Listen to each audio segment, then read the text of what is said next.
Good evening and welcome everybody. Yes. The fun hasn't even started yet. I'm just the foreplay. Welcome to After Dark Sexplorations and our famous infamous talk, The Lengths We Go for Sex with Veronica Johnson. Somehow it's appropriate that it's Johnson's going to be talking about the topic that we're looking at today. But you see it? My name is Sam, and I'm one of the program developers to put together After Dark. And again, it is truly and punningly my pleasure to welcome you to our space here at Pier 15. These evenings are always a blast, and we get to have fun with our science. And what's more fun than sex? I don't know. Are any of you first timers to the Exploratorium? All right, don't be shy. You can say if it's your first time. Well, we welcome you, and so glad you found us. There's opportunities to visit us every Thursday, and you can buy a membership as well to come have free access to that if you so choose. But what can I say about tonight's presentation? We've been having a lot of fun through the whole museum programming Sexplorations. It's always amazing how broadly we can think about this thing that is so connected to our humanity, our lives, our bodies, and the many different ways that we can value it and see ourselves reflected or not in other animal species beyond the human. This talk is very illuminating. My brain certainly got 3 times bigger after the last time I saw it, and I think that you'll enjoy it as well. 3 times. Veronica is an expert presenter. She is a former staff member here at the Exploratorium, but she has a wonderful role at the Marine Mammal Center now, and I got a chance, and I knew that it was in her blood. I got a chance to dive headfirst into a dead sperm whale once with her, so she has the knack. Live animals too? That's amazing. Check out the Marine Mammal Center. She was critical to many of our Sexplorations of the past and presentations from the Live Sea Urchin Sex Show and beyond, and now this wonderful talk that you're going to enjoy. So I just want to leave you with the reminder that, again, you can come back. I hope you enjoy the rest of your night and check us out the next time at After Dark. But please continue to give a warm welcome to Veronica Johnson. Wow. That is quite the welcome. Thank you, everyone. Can you all hear me okay? Yes. Even way in the back? Perfect. Okay, so I know that there's a lot of first-timers here, so I'll be gentle, but I can't guarantee that things won't get a little weird, and that's why I'm here, basically. So as Sam mentioned, I used to be a biologist here. My name is Veronica Johnson. Yes, I was made for this talk.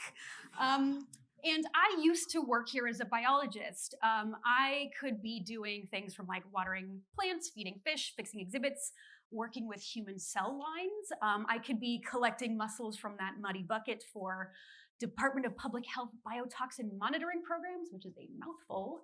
Or I could be working at After Darks, educating people about whale bones or termite poop or flesh-eating beetles or penises, like the good stuff. I got some really fun things to do here. And sometimes it meant that I got to slice open bull testicles for work. I literally got paid to do this, and it was freaking awesome. It was one of the best things that I got to do here, which is like not to denigrate everything else that I did. I had a great time doing everything here, but really, bull testicles are where my heart lies. And I know that that's very strange, but I'm so deeply honored to have worked at a place that really fostered this very strange hobby that I picked up here, and that continues to foster that hobby and allows me to come back and educate you about testicles. Now, all of this is a very long-winded way of saying that I am not a reproductive biologist by trade. I went to school for marine biology. I did a lot of general biology here, but reproductive biology is just something that like tickles my fancy, and I get to share that with you, and I'm very excited. Testicles!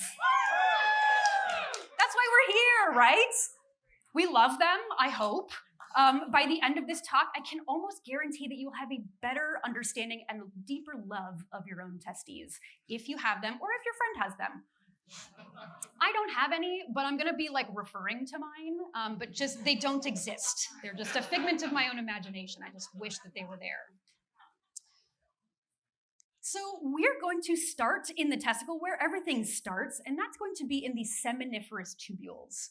Seminiferous tubules are where sperm are actually created. Those sperm cells are generated in those tubules, and they're going to comprise about 90% of the testicle itself, which makes sense when you think about it. Like if you think about a testicle, which like we all do this, their job is to make sperm, right? So it would make sense that they are full of the things that make sperm, and they are. And they can have anywhere between 600 and 800 of those tubules inside a single testicle, which like, they're not that big. Like they shouldn't be that big. So cramming 800 tubules into a single testicle is a pretty impressive feat, which means that they're really, really, really tiny, but they're also really, really, really long. Each one can be 20 to 27 inches long, which is over 2 feet. And all of those are crammed into something that's only about the size of a walnut, which is really kind of incredible. So if you think about the world's most perfect testicle, go on a mental journey with me, close your eyes. We're gonna think about everybody's favorite testicle. It's gonna have 800 seminiferous tubules, the max number that it can have. Every single one of those tubules is going to be perfect, and it's gonna be 27 inches long. That perfect testicle, everyone's favorite testicle, is going to have 1,800 feet of tubing in just seminiferous tubules alone. And that's a lot. I mean, 1,800 feet is a very large number. But to put that into perspective, the Empire State Building comes in at a casual 1,450 feet tall. So if you have like a very well-endowed testicle, you can have more length in tubing and seminiferous tubules than the Empire State Building. And there's 2 of them. There's usually 2. If you only have 1, it's fine. We're not going to judge you. That's okay. But in theory, if you had 2 like phenomenal testes, you could have 2.5 Empire State Buildings worth of length in just 1 type of tubing, which is pretty fascinating. And also, just like a fun fact for you all, no offense to all of you wonderful individual men out here, but on average, all of you are creating roughly 1,500 sperm cells every single second. Every second. Every freaking second for the rest of your life. It's literally never going to end. And also, like, keep in mind, that's an average, which means that some of you overachievers out there are creating more than 1,500 sperm cells every single second because, like, why not? But also, why? Like, why would you need so many? There is absolute no reason for that many. And yet, you continue on. You've been creating them while I've been talking about them. Yikes. Now, after we are done with the seminiferous tubules, we're going to hit up, you can see the, not on this one actually, you can see the reedy testis, which is a short network of ducts that we don't really care about today because it's short and we're here for length.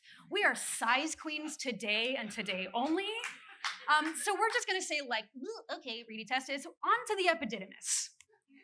The epididymis on here is going to be that squiggly brain thing on the side. It's going to go from the top to the bottom of a single testicle. And as we've kind of established, those testicles really should not be that big. So the epididymis going from the top to the bottom of a testicle is only going to be about 1 inch long. But if you do a very strange experiment, you can stretch that 1 inch out into 20 feet, which is really impressive considering like humans are really not that long as well. And just to compare that, humans have 20 feet. A stallion can have a 4 to 5 inch epididymis, and that one can be stretched out to 260 feet long, which is a little scary. But luckily, we don't have that problem. So the epididymis is so long, and sperm are actually really tiny, in case you didn't know. They're just about 0.002 inches. So traveling through a 20-foot tube is going to take them a while. And at this point, as they're leaving the seminiferous tubules and entering that epididymis, they're non-functional gametes, which means that they don't have the tails, they don't have like active movement, they're being pushed along with cilia. And so they're going to spend a lot of time in that epididymis getting kind of like nutrients and hormones and just like baking so that they can turn into that beautiful sperm that we know and love. So after the epididymis, we're going to hit up the vas deferens. And on this graphic, you can see the vas deferens is that nice yellow tube that goes from the bottom of the testicle all the way up towards the bladder and kind of like runs into those seminal vesicles. The vas deferens can be about 18 inches long, which is, it's not 20 feet. Absolutely, that's not super long. But 18 inches isn't exactly something we would like to kick out of bed. Or maybe we would. I'm gonna leave that up to you. So the vas deferens, in Latin, it literally just means carrying away duct. And that's kind of all it's going to do. It's just gonna be like a big highway for sperm to get out of the testicles. You can think of that as like the I-5 in California. It's just like a big throughway to like push them along. Hopefully there's no traffic jams. But if any of you in the audience have gotten a vasectomy, congratulations. I saw some hands raised. Good for you. I'm speaking to you directly. That just means that your vas deferens was cut or cauterized, which means that you're still making sperm cells in your testicles. They're just not going anywhere. They don't have an escape route. You've cut it off. You've closed that door. And so they're still going to get created, but they don't have anywhere to go. So they're just going to be reabsorbed and kind of like turn into the next one. A little bit like composting, maybe. It's just not quite so hot. We want to keep these a little bit cooler so that the sperm can survive. So after we went through the vas deferens, we hit up some seminal vesicles and ejaculatory duct that I'm not going to talk about because they're short. Once again, we're here for length. And we're going to hit up the urethra, which is going to be roughly 8 inches long. That is an average, absolutely. But after we go through that, the sperm will have taken about 65 to 75 days to be fully created, which is so much longer than people realize because you just throw them out willy-nilly. And like, that's a 2.5-month endeavor. Like, you put a lot of effort into that guy, all of those guys, so many guys. Oh my God. And from the beginning to the exit, each sperm, granted they're only going to go through one seminiferous tubules, not all 800. I think that would take a lifetime, but they're going to travel about 24 feet inside the human body, which is once again very long for something that is genuinely so microscopic that it is 0.002 inches. And to briefly compare with the female reproductive tract, the fallopian tubes are about 4 to 5 inches each. And the eggs are going to go through those tubes and end up in the uterus.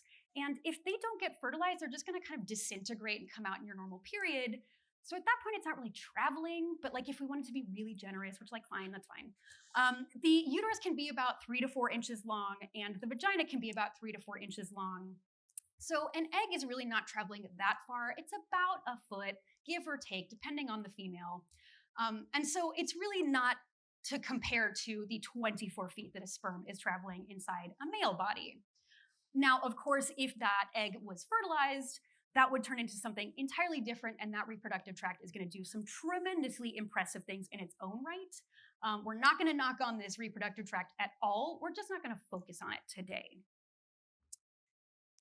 And now that we've wound our way through the testicle, where are we?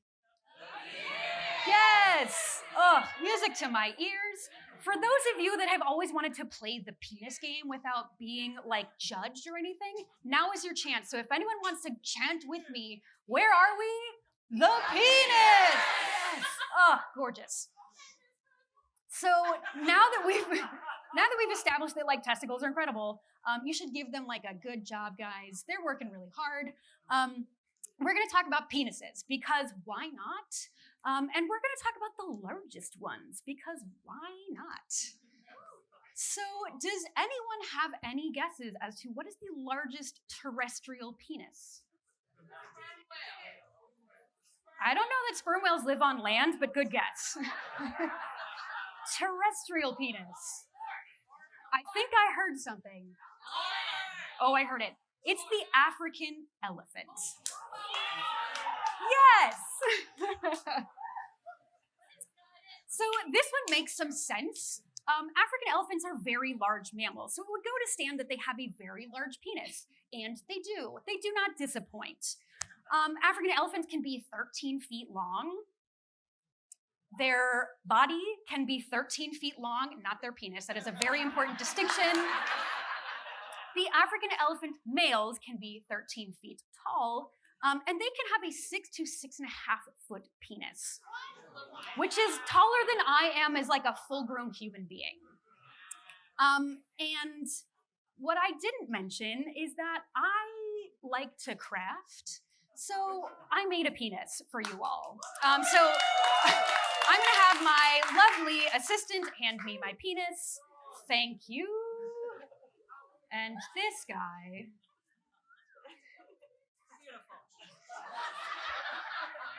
This is an African elephant penis that I made. And without written instructions on how to do that on the internet, I've taken some liberties here. So I'm not entirely sure about the girth here. I think, honestly, this one might be a little slim compared to a real one. But he does have the proper length. So we've got the length, we've got the color, we've got the rough girth. We don't have the stability, clearly. But what we're really missing from this guy in particular is the flexibility. So this guy has like the world's worst hard-on. This is the kind that you call after 4 hours about. And he is not supposed to be this rigid. In reality, this boy is supposed to be prehensile, which means that these have a mind of their own. And I'm sure that's like a sentiment that a lot of men can relate to, but these ones take it to a new level. They're gonna do some really funny things with these because they're boys. And if you had like the largest and most flexible penis of your life, you would have so much fun with it, and they do. So there are incredible photos and videos of African elephant males using their penis to swat flies away because it can. They use it to scratch their own stomach because it's there and why not. And there are really awesome photos of African elephants getting tired and using this as a prop to keep themselves upright while they nap. So this is a fifth leg for them on occasion, and that's how long it is. It can literally drag on the ground if you're not careful. So you kind of have to be careful with him. Now, part of the reason that this guy is so long is like, yes, it's a very large mammal. Absolutely, it makes sense that he'd have a very large penis. But another portion of that is down to the way that they mate. Now, if you see this tremendously epic photo of elephants mating, the thing about this is that the female reproductive tract is pointing straight downward between her legs. And right now, his penis, it kind of comes out between his legs and it tries to go forward and then drops to the ground because it's so heavy. But granted, remember, it's got some muscles and it can like do what it wants. And this is where you want a like a flexible pool noodle penis to be able to go down to come up and into her entrance. So you're gonna need something that can do its own work. Like it's gotta do some heavy lifting. This thing is not exactly light. And it's gotta be like driven to find the opening. And so that's part of it. And then the other part of it is actually that the female reproductive tract is really, really long in its own right. Once again, as a very large mammal, it makes some sense. But African elephant females can have a reproductive tract that can be over 11 feet long. It can be longer than the height of her own body. And that means that her vagina is actually gonna start 4 or more feet inside her body. And if you look at this slightly blurry image, there's kind of an orange tube, like an antechamber. And it's called a vestibule, like a lobby or a bank, or like something where you need permission to go further. And actually, the African elephant male is going to spend most of his time in there. He can have a 6.5-foot dong and not be able to touch a vagina, which is a little unfortunate for him, but also like he's got like a fun play toy. So he's going to spend most of his time in that vestibule, and that's actually where he's most likely going to deposit his semen, because she's not going to like buzz him up to her floor. He's stuck in the vestibule for life. Now, does anyone have any guesses about the world's largest aquatic penis? Oh, I totally heard it. It's the blue whale. Yes, this is another one that makes a lot of sense, right? This is a huge animal. It is the largest mammal ever. It is the largest animal ever to have existed on this planet. So it once again goes to stand that they would have a very large penis. And once again, they do not disappoint. Blue whales can have a penis that can be 10 feet long. They can be anywhere between 8 and 10, and they can be horrifyingly girthy. So they can be 12 to 14 inches in diameter, not circumference, diameter, which is roughly the diameter of a 5-gallon bucket. This is large enough to fit over my head. If it weren't so weird, I could fit inside a blue whale penis. I'm not gonna do it because I don't have one like readily available that I could snuggle up into, but if you thought that I didn't make a blue whale penis, you would be wrong. So give me 1 second while I go grab him.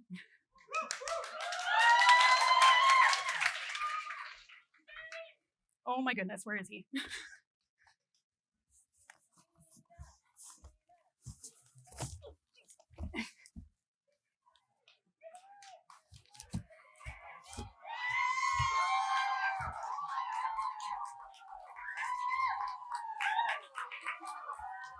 Come here, girl.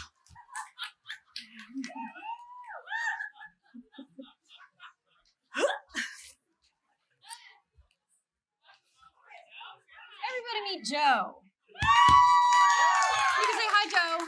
Hello. He has a firm seat in our office.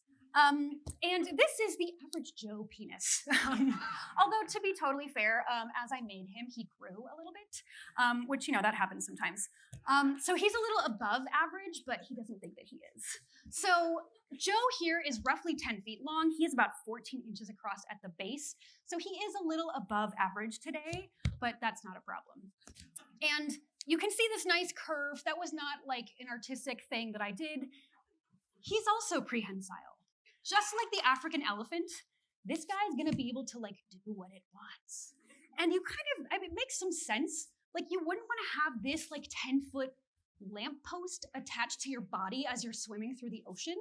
It would be really difficult to maneuver. So you want something that's gonna literally move with the motion of the ocean. And that's where this guy comes into play. So sometimes females will actually go up to the surface and bring their genital slit out of the water to avoid mating with males.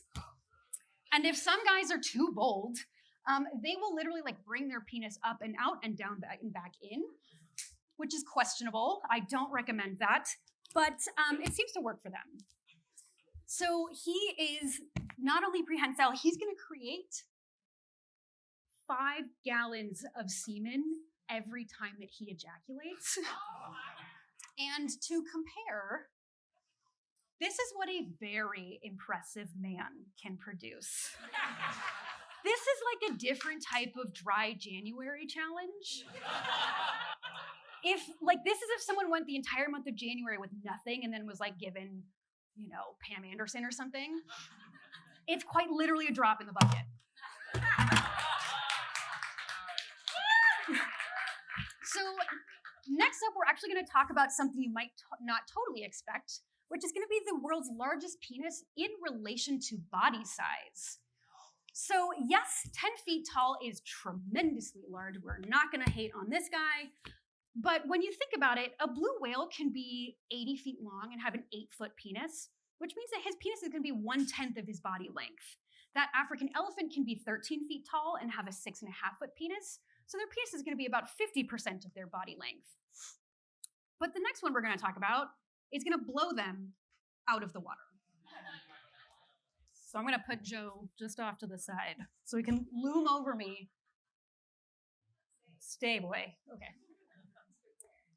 So next up, and also, by the way, this was not in artistic vision of it's Valentine's Day, let's go with bubblegum pink. They come in that color.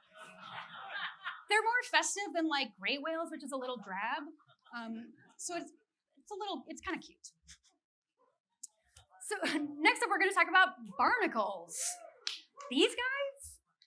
Yes, these guys. These are barnacles that you've probably seen everywhere. If you've been anywhere there is salt water, you've probably seen barnacles. And they're really incredible animals for a couple of different reasons. Well, actually a lot of them, but I'm only going to talk about a few. So Barnacles are actually simultaneous hermaphrodites, which means that they can have both male and female sex organs. And while they can operate both of those sex organs, they cannot operate both at the same time for themselves. So yes, they have a penis, yes, they have eggs, but they cannot use that penis to fertilize their own eggs. So they have to find a partner. And when you can't walk around, barnacles are stuck. They can't go anywhere. How do you kind of find a mate? You're going to have your penis go and find it for you. And this means that barnacles can have a penis that is 8 times their own body length. Not 1/10 like a blue whale or 50% like an African elephant. Theirs can be 8 times their own body length. And yes, I have props. So that means that if I, at 5'3", were a barnacle, my penis would be 42 feet long. And here it is. So before I send this out into the splash zone, can I just get some consent from everyone? Are you okay with having a penis come out at your face? Perfect. That was a lovely, enthusiastic yes, and I think everyone should take note. So I'm going to hand this off to my prop friends. Chris, here you go. So Chris is going to stick his fingers in both holes, because that's what we do, and Sona's just going to start tugging. So if this penis comes at you, feel free to give it a gentle tug and hand it off to your neighbor or someone behind you. Let's see what kind of distance we can get in that direction. And we're heading towards the end, so don't tug too hard, because remember, it's, we got to be gentle with each other. Let's go further back that way. Liz, go backwards. Perfect. Yeah. So this is a barnacle penis. So the long thing that's coming out that side, heading in my direction, that's going to be the actual penis. This is the penis. These are actually legs. So a barnacle spends its entire adult life upside down. It's going to find a place to settle and stick its head down and glue itself straight down to the ground. And that's where they're going to stay forever. And normally this penis is going to come out and go somewhere. But these ones are mostly just showing off, because if you had a really giant penis, wouldn't you want to show it off a little bit? And it is literally so dark back there, I can't even see the end of my own penis. But I think that we've gone pretty, oh my God. Yeah! So the reason that I got consent is that literally all of you within this radius are fair game. Got you over here, got you over there. Thank you so much for gently handling my penis. Feel free to let go, and Chris is going to start railing him back in, because he is a long boy. So next up, maybe a little later, I've got more work to do. So next up, we're actually going to deviate just a tiny bit, and we're going to talk about the world's largest baculum. And if I already lost you there, that's not a problem, because baculums are not talked about enough. They're so interesting, and they could fill a 2-hour talk, but I'm not going to do that to you. But a baculum, or an os penis, is a penis bone. Yeah. And if any of you are wondering, does the guy next to me have a penis bone? He does not. None of you are missing out from each other, but do know that you are being outcompeted by your own dog. He has a baculum that is larger than your own, because yours does not exist. So a walrus can have this cute blubbery boy. He can have a very long penis in his own right. His can be 3 to 4 feet long, which is nothing to snub. And he's going to boast the title of the largest baculum in the world. And I have one. Yes, you do. This is an actual walrus baculum. Fully to scale, came out of a body, was lovingly gifted to me by a coworker out of nowhere, because I have a reputation here and everywhere. And this thing is going to sit inside that penis. And rather counterintuitively, it doesn't sit at the base for stability. It's not going to attach to your pelvis. This thing's going to free float at the opposite end, over here. And because I'm not a male walrus, I don't understand how that works. This thing is tremendously heavy. You can't really tell, but I could literally injure someone with this thing. You could bludgeon someone in the head and do some serious damage. And this thing, having this thing over here feels really unwieldy, and yet somehow they do a fantastic job. So great job, guys. I will leave the baculum wielding to you. I'm going to gently put that down in there. And before we're done with penises, because let's be real, we're never done with penises, we're going to give a quick shout out to the North Atlantic right whale. So the North Atlantic right whale does have a large penis because it's a whale. It's a very large animal, yes. But their claim to fame here is that they have the world's largest testicles. And you cannot see them because they're fully internal. Because can you imagine giant whale balls flopping around? It's gonna be so difficult to swim appropriately if you have these giant danglers. Especially when you think about the fact that their testicles can be 6.5 feet tall, just like that African elephant penis, that tall. They can be 2.5 feet wide. I mean, you can charge San Francisco rent prices for these kinds of things. And not only are they just giant balls, but they are so heavy, they come in at a casual metric ton. They are a literal ton. Because who doesn't need a ton of testes? But the reason that they need a ton of testes is down to the way that they compete for mating. So unlike humpbacks that are going to sing a beautiful song, or maybe they're actually going to bitch slap each other in the process of trying to compete for a female, North Atlantic right whales are not going to do that. They're going to try to game the system here.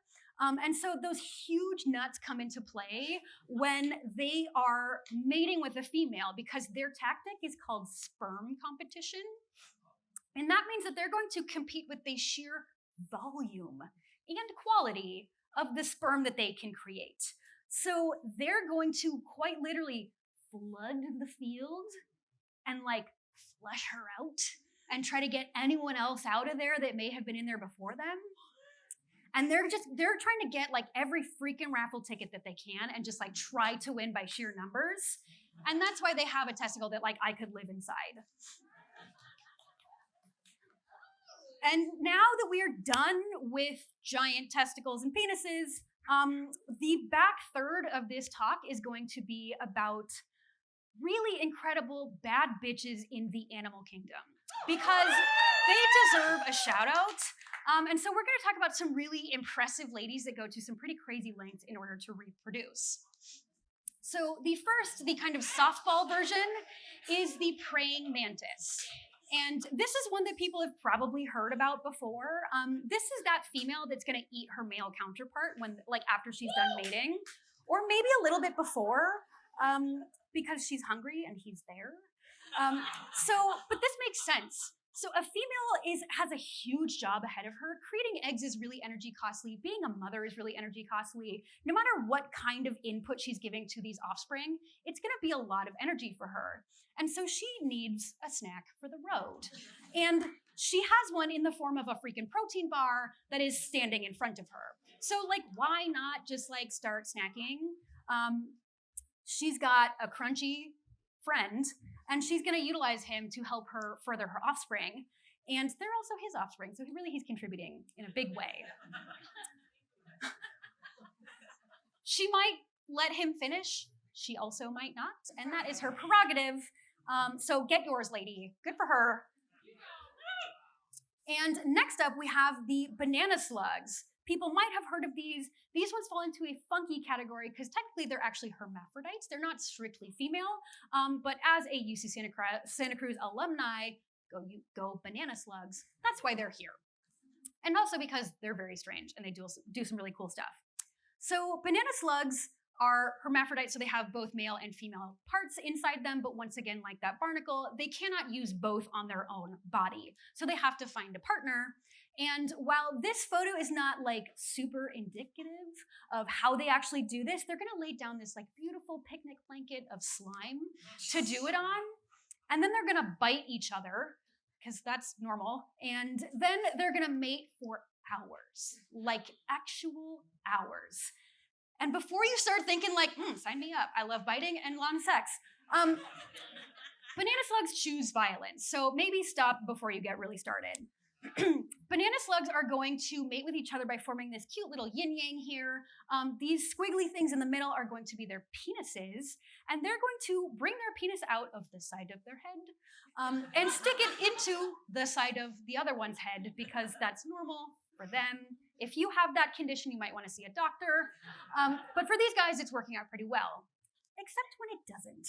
So banana slugs, sometimes after a very long session, they can get stuck. And like, how do you get out of that predicament? You chew the penis off. So banana slugs exhibit this behavior on occasion where they chew off maybe their own or somebody else's penis because they're stuck and they literally can't escape. I'm sure everyone has been on a date that felt like they couldn't escape from, and they know how to get out. So they're gonna start chewing off that other penis if it's stuck inside them or if they are stuck inside someone. But it almost goes without saying, like, if you start chewing on somebody else's penis, they're not just gonna like lay there and take it and be like, yeah, this is fine. Chew my penis off, it's cool. No, they're gonna follow suit and they're gonna like retaliate and cut you off at the base too. So it's a weird tactic to utilize, and it's not used every single time. It would be a very strange mating behavior because they're not gonna regrow that penis. It's never gonna come back. It might be that they, got a good snack out of it, but they're never gonna get that one back. But they can still breed as a female, but they'll never be a male ever again, which is a little unfortunate for them. And next up, we have the blanket octopus. These are not terribly well known. They're fascinating and so cool for so many different reasons. We are currently looking at a female blanket octopus, and we know that because she looks like an octopus that has like some actual size to her. And also she's got that beautiful cape that is her blanket. That's how she gets her name. And she is going to be 6 to 6.5 feet long. She's a very large lady. Her male counterpart leaves a lot to be desired. He's so unsatisfying. He's so tiny. Like, once again, we're size queens. Her male counterpart is going to, compared to her 6.5 foot body, he's gonna come in at a whopping 1 inch. 1 single inch. The length of a human epididymis.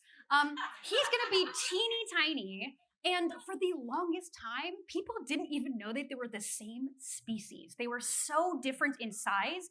They exhibited such extreme sexual dimorphism where one sex is dramatically larger than the other. And for a long time, they didn't even know that the male was related to the female. And so how do you kind of go about mating with something that is so much larger than you? It's like asking me to mate with this building. Like, where do you even begin? It's really hard to figure out how you would make that work. So he's gonna do something unique. He's going to find his lady love, and he's gonna give her a lovely gift. And that gift is lovely to literally no one else. I can't imagine that anyone in this room would appreciate it, but she's gonna have a great time here. He's gonna give her a severed arm full of sperm. Because that's fun and festive. So when he finds her, he doesn't want to run that risk of like, is she in the mood? Is she ready to mate? I don't know. I'm going to hang around. No, he's just going to get straight to the point and give her what she needs. So he's going to rip his own arm off.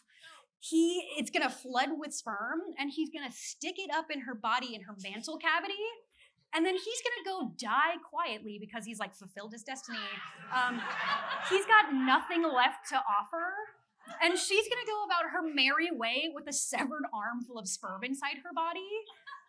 And also, she's got a bit of a kink. She's gonna go get some more. So she wants some genetic diversity for her offspring. And because she can't go like, rounding up, like corralling a bunch of boyfriends when the time is right, she's gonna go corral up their arms, just the important parts. And so she's gonna have several sperm arms inside of her body, just like ready to go whenever she is. And she's just gonna like swim around with a bunch of severed arms. And then when she's ready to mate, or when she's ready to lay her eggs, she's gonna lay anywhere from 80 to 100,000 eggs. And she's gonna like squirt a bunch of sperm arms all over them to fertilize them. And then she's gonna stick them inside one of her arms, and they're gonna stay in there until they hatch. So she's really carrying like a huge amount of weight here. And when those eggs finally hatch and she has 100,000 100,000 babies. If you can imagine caring for 100,000 babies, it's going to be really difficult. So she's not going to do it. She's going to die. She's going to remove herself completely, and now they are no longer her problem. Excellent parenting. Next up, we have the anglerfish. This is another really cool, very strange creature. This is a deep sea version, and these guys are really fun for a couple different reasons. They exhibit sexual dimorphism just like the blanket octopus, where the female that we're looking at right now has like an actual body to her. Her male counterpart, once again, is going to be super unimpressive and really, really unsatisfying in his length, because certain species of anglerfish males boast the title of the world's smallest vertebrate. It's not Mitch McConnell, it's these guys.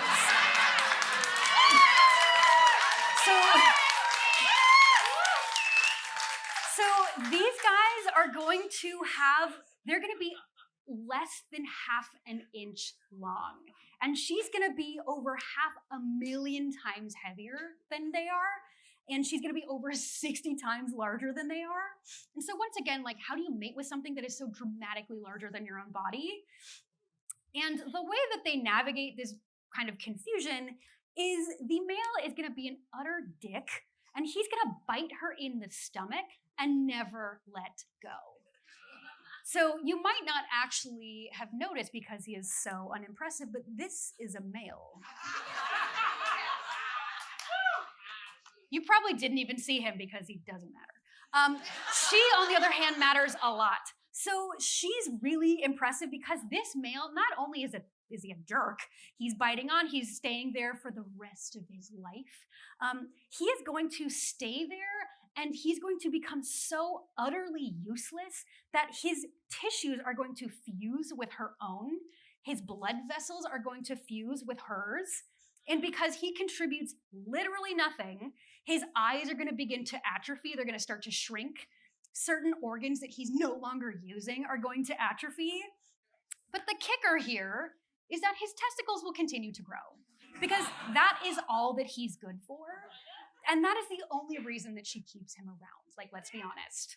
And just like that blanket octopus, this lady likes a lot of boyfriends, and they have been found with up to 8 different males attached to them, which is really impressive considering they're all freaking parasites, and she is maintaining their entire body with hers. She is the ultimate sugar mama, and for that we give her huge props. No one in this room can say that they can completely support 8 useless boyfriends, but she can. She's amazing, and we love her.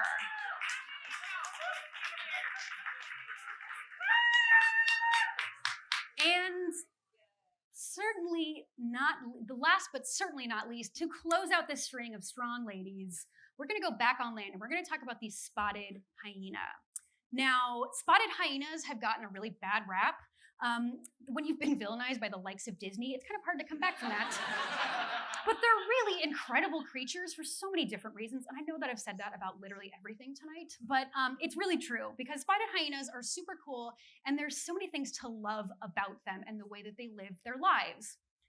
First on that list is that spotted hyenas live in a matriarchal society. Oh, it sounds nice, doesn't it? Like, I saw some snaps around there. Yes, a matriarchal society sounds fantastic. And in that society, female hyenas are going to be larger than males. They're going to be more aggressive than males. They are the head honchos, and they're going to take zero shit. So in certain society, like certain female pups, they can have a higher social ranking than adult males, which is like how deeply ingrained the women are best kind of feeling. And that way in society, the spotted hyena society, the males are the ones making roughly 82 cents on the dollar.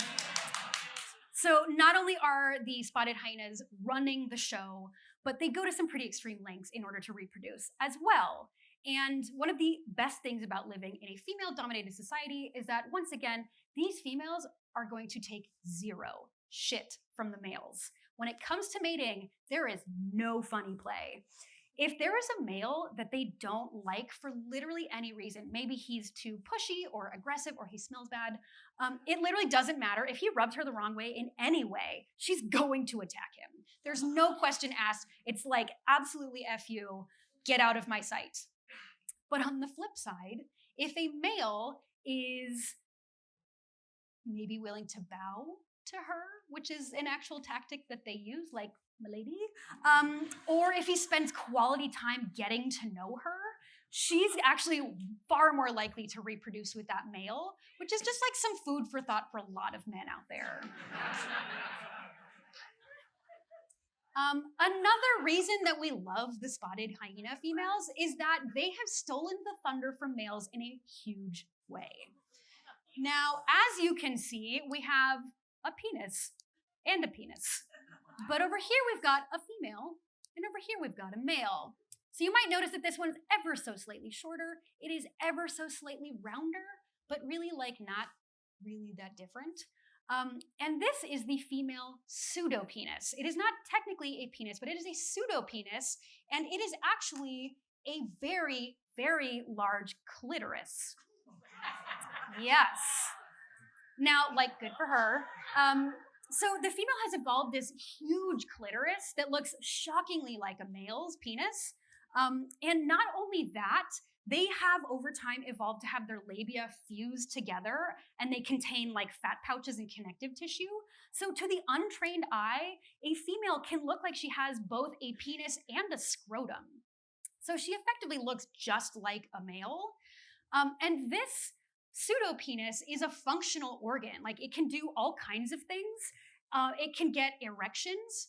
Female hyenas can get erections, which, like, I'm sure we've all thought, like, I wonder what that would feel like. They can get erections, but those ones are mostly for submission signaling and not for actual, like, pleasure or excitement. They can urinate through that pseudopenis. They can mate with it. And if that sounds confusing, don't worry, we'll get to it in a second. And everybody cross your legs. They give birth through it. Yeah, I know. That's why I warned you. So if you're thinking, I'm sure we're all thinking, like, sweet Jesus, why? That pseudopenis is not very big. It looks like a very thin hot dog, and they're gonna be giving birth to 2 to 3 pound puppies through that thing. And if that sounds really traumatic, it is. Female hyenas have a really high fatality rate when it comes to giving birth, especially first-time mothers that haven't like stretched it out a little. And there's a really high fatality rate for pups just across the board, because as you can imagine, coming out of that thing is not easy. It's gonna be really difficult, and they can get stuck and asphyxiate. But if they don't get stuck, if your legs weren't crossed already, you might wanna do it now. Female hyenas frequently have their pseudopenis split open in the birthing process. I know. So not only can you tell a female pseudopenis apart by the length and kind of the shape at the end, but frequently by the presence of scar tissue from being blown open by pupping.